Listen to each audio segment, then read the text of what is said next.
तो दोस्तों आज finally UPSC EPFO APFC exam का कंबाइंड रिक्रूटमेंट टेस्ट कंप्लीट हो गया है। दोस्तों एक ऐसा एग्जाम जो रेगुलर तो नहीं आता है, लेकिन जब भी आता है तो हम सबके लिए बहुत आशाएं लेकर आता है, अपॉर्चुनिटीज लेकर आता है और बहुत सारे बच्चे इस एग्जाम के प्रोसेस में कूद पड़ते हैं। 29 जुलाई को इस एग्जाम की नोटिफिकेशन आई थी। बहुत सारे बच्चे जिन्होंने इस एग्जाम के बारे में सुना भी नहीं था, वो इस एग्जाम की प्रिपरेशन में आए, बहुत मेहनत करी 3-4 महीने और आज एग्जाम देकर आए। एंड दोस्तों अब सबके मन में एक ही सवाल है कि सर क्या हमारी सिलेक्शन पॉसिबल है, कितनी कट ऑफ एग्जाम की जा सकती है और क्या हमारे जो मार्क्स आ रहे हैं वो कट ऑफ के ऊपर है या फिर कट ऑफ के नीचे हैं। दोस्तों यहाँ पर इस वीडियो में मैं आप लोगों को कट ऑफ का एक नंबर बताने की कोशिश करूंगा। एक बहुत ही रैशनल मैनर में हम नंबर तक पहुंचेंगे। बट दोस्तों मैं आप लोगों से यही रिक्वेस्ट करूंगा कि जो नंबर मैं आप लोगों से शेयर कर रहा हूँ ये हमारी जो अंडरस्टैंडिंग के हिसाब से है। इट कैन बी चेंज्ड, ठीक है। कोई जरूरी नहीं कि यही नंबर आपको फाइनली देखने को मिलेगा, ठीक है। आप लोग बाकी इंस्टीट्यूट्स के भी आंसर की देख सकते हैं, कट ऑफ देख सकते हैं और दोस्तों एक रफ नंबर बना के चले कि हाँ अगर इस रेंज में मेरे नंबर आ रहे हैं तो मुझे इंटरव्यू की तैयारी करनी चाहिए। चलो देखते हैं कि पहले भाई कट ऑफ कैसे डिसाइड होती है। देखो जनरली किसी भी एग्जाम की जो कट ऑफ है वो 3 फैक्टर पे डिपेंड करती है। आप लोगों ने बहुत बार सुना भी होगा कि भाई एक तो है कि नंबर ऑफ एप्लीकेंट कितने हैं, कितने बच्चों ने एग्जाम के प्रोसेस में पार्टिसिपेट किया, फॉर्म नहीं फिल किया, पार्टिसिपेट किया, मतलब जो एक्चुअल में एग्जाम देने पहुंचे। ये नंबर हमें एग्जैक्टली तो बाद में पता लगेगा, लेकिन बहुत सारे बच्चों के मैसेज वगैरह आ रहे थे कि सर हमारे रूम में सिर्फ 30% स्ट्रेंथ फिल थी, उससे भी कम बच्चे, काफी बच्चे बता रहे हैं कि भाई बहुत सारे बच्चे एग्जाम देने नहीं आए। दूसरा है नंबर ऑफ वैकेंसीज कि भाई कितनी वैकेंसीज के लिए एग्जाम कंडक्ट हो रहा है। और तीसरा जो फैक्टर है वो बहुत इंपॉर्टेंट है और सबसे ज्यादा इंपैक्ट उसी फैक्टर का जनरली होता है, वो है कि भाई पेपर का डिफिकल्टी लेवल क्या है, पेपर कितना ईजी कितना डिफिकल्ट है, इसके बेसिस पे चीजें डिसाइड होती हैं। और दोस्तों यहाँ पर हम 2023 के साइकिल को भी सामने रखेंगे ताकि हमें एक बेटर नंबर तक पहुंचने में हेल्प मिले। अगर मैं नंबर ऑफ एप्लीकेंट की बात करूं तो जो हमें नंबर पता है यूपीएससी की आरटीआई के थ्रू कि लगभग 5 लाख लोगों ने एपीएफसी पोस्ट के लिए अप्लाई किया था और लगभग 4.5 लाख लोगों ने ईओ पोस्ट के लिए अप्लाई किया था। और अगर हम बोले कि भाई सिर्फ 30% या फिर 40% बच्चे ही पेपर देने पहुंचे और कुछ बच्चों के तो एडमिट कार्ड जो है वो कैंसिल भी हो गए, तो यूपीएससी ने एडमिट कार्ड दिए भी नहीं, काफी बच्चों का ऐसा हमें जो है रिस्पॉन्स मिला। तो यहाँ पे 2 लाख के आसपास बच्चे अगर मैं मानू 40% एग्जाम देने गए और यहाँ पर भी मतलब यही नंबर 2 लाख के आसपास मान के चलते हैं कि दोनों एग्जाम इस बार सिंगल हो रहे थे, कंबाइंड रिक्रूटमेंट टेस्ट था, तो 2 लाख के आसपास बच्चे पेपर देने पहुंचे। कितनी वैकेंसीज के लिए? 230 वैकेंसीज के लिए। तो इंटरव्यू के लिए अगर हम लगभग 3 टाइम्स बच्चे माने तो 700 बच्चों को कॉल आने वाली है, ठीक है। 700, 720, 730 इतने बच्चों को कॉल आने वाली है। तो ये रेंज 700 से लेकर मैक्सिमम 750 के बीच में रहेगी। 2 लाख बच्चे हैं, 700 बच्चों को इंटरव्यू की कॉल आनी है। अब दोस्तों आते हैं मेन मुद्दे पे कि भाई पेपर का डिफिकल्टी लेवल कैसा था। देखो अगर आप पेपर देकर आए हो और आप मुझसे बेहतर समझ पाओगे कि भाई पेपर का डिफिकल्टी लेवल क्या था, तो आप शायद मुझसे एग्री करोगे।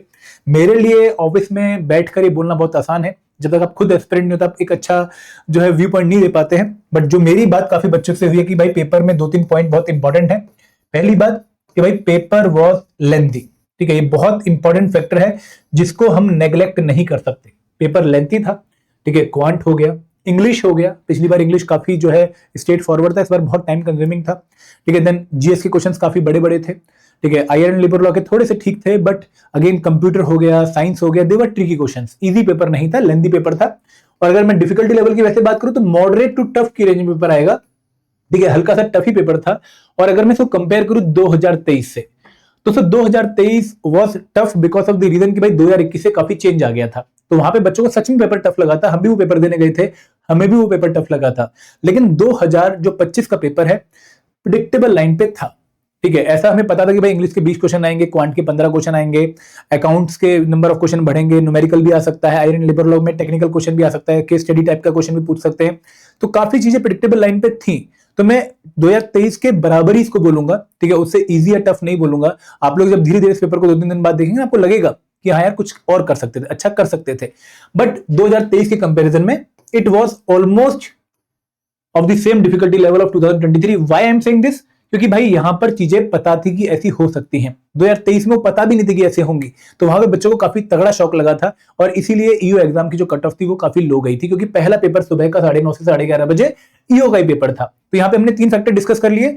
डिफिकल्टी लेवल जो है ऑलमोस्ट सेम है, लेकिन लेंथी होने की वजह से इस बार पेपर हमें 2023 से हल्की सी कट ऑफ डाउनवर्ड साइड में देखने को मिलेगी। अब दोस्तों हम एक बार 2023 की कट ऑफ पे नजर मार लेते हैं जल्दी से, ठीक है। मैं आप लोगों को कुछ नंबर शेयर कर देता हूं।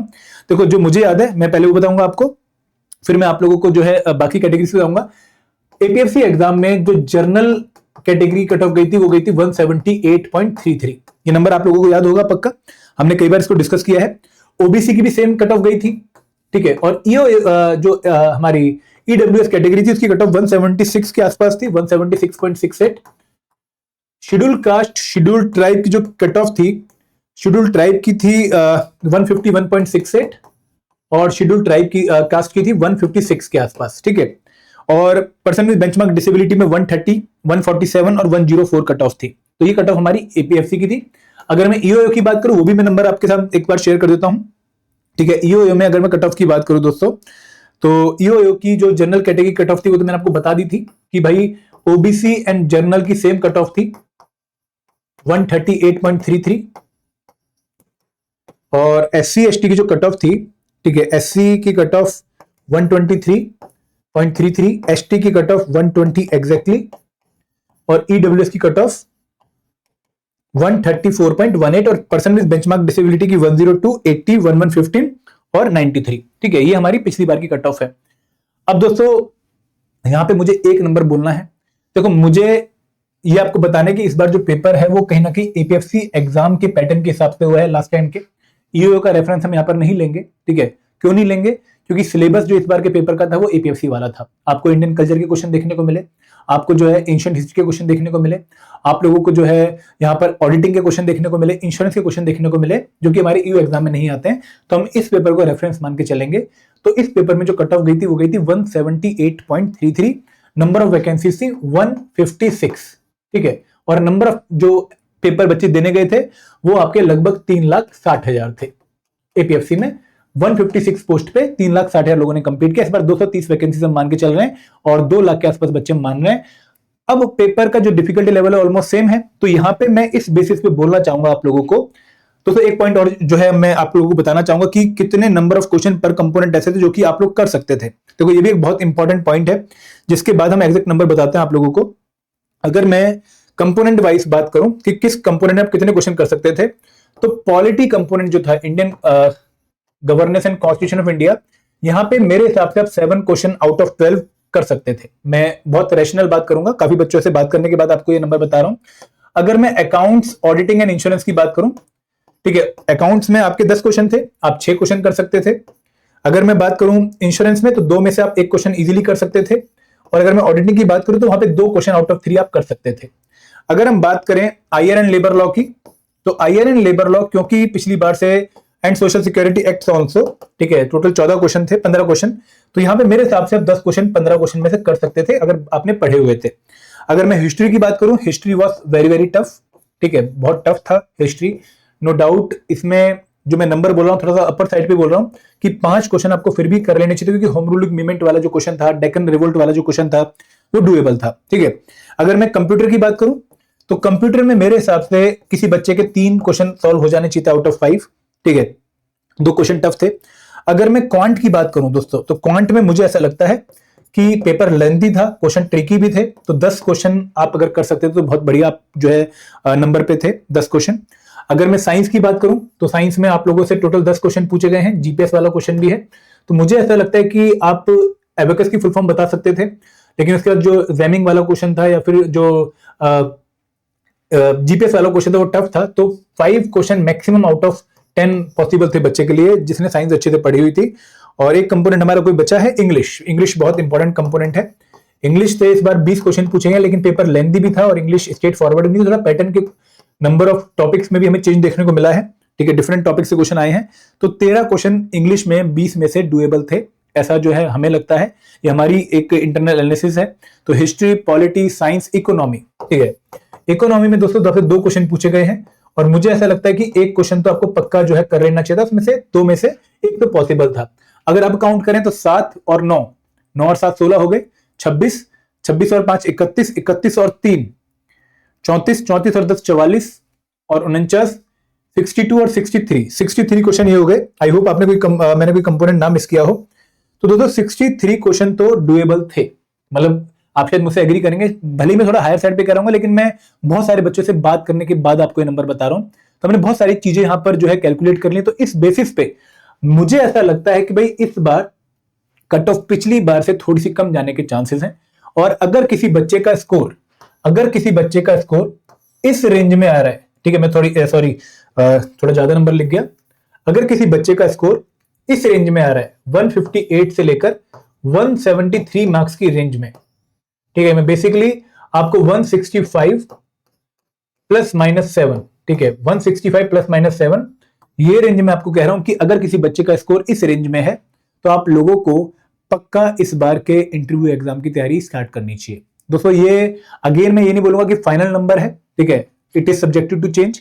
यूपीएससी के कट ऑफ के बारे में तो हम पहले से क्या ज्ञान लगा सकते हैं, सिर्फ एक आइडियल जो है एक टेंटेटिव नंबर आपको दे सकते हैं, अपनी अंडरस्टैंडिंग के बेसिस पे आपको जो है एक नंबर दे सकते हैं। ये नंबर कम भी हो सकता है, कोई इसमें सरप्राइज नहीं होगा, ठीक है, ये नंबर ज्यादा भी हो सकता है, अगेन कोई सरप्राइज नहीं होगा, क्योंकि एक्चुअल तो जो चीजें हैं वो बच्चे करके आ गए हैं और अब यूपीएससी की कैलकुलेशन में यही पता लगेगा कि 700वें नंबर पे जो बच्चा था उसके कितने मार्क्स हैं, वही कट ऑफ जाएगी। बट मुझे पिछले एग्जाम्स के बेसिस पे और इस सारी जो हमने डिस्कशन करी है उसके बेसिस पे ऐसा लगता है कि अगर किसी बच्चे के 158 से लेकर 172 मार्क्स के बीच में नंबर आ रहे हैं तो देयर आर चांसेस कि भाई आप लोगों को इंटरव्यू की कॉल इस बार आ सकती है। ये मैं क्यों कह रहा हूं कि भाई पेपर जो है पिछली बार जितना ही लेवल था 178.33 कट ऑफ गई थी, बट पेपर लेंदी होने की वजह से और थोड़े से क्वेश्चन जैसे साइंस के क्वेश्चन अनप्रिडिक्टेबल आने की वजह से, टेक्नोलॉजी बेस्ड क्वेश्चन आने की वजह से आपकी कट ऑफ पिछली बार से डाउन जाने के चांसेस हैं। 158 से लेकर 172 score is the possible range for the cut off. तो अगर आप डिसएग्री कर रहे हैं कोई दिक्कत वाली बात नहीं है, let's wait for the result, ठीक है, 15-20 दिन में रिजल्ट आ जाएगा। अगर आप लोगों को गुस्सा आ रहा है तो अगेन मुझे माफ करिएगा, ठीक है, आज का दिन आप लोगों के लिए बहुत ही इंपॉर्टेंट डे था, अब आराम से रेस्ट करिए, एक दो दिन का ब्रेक लीजिए और फिर आगे के बारे में सोचिए। तो this all from my side, thank you very much, जय हिंद, जय भारत।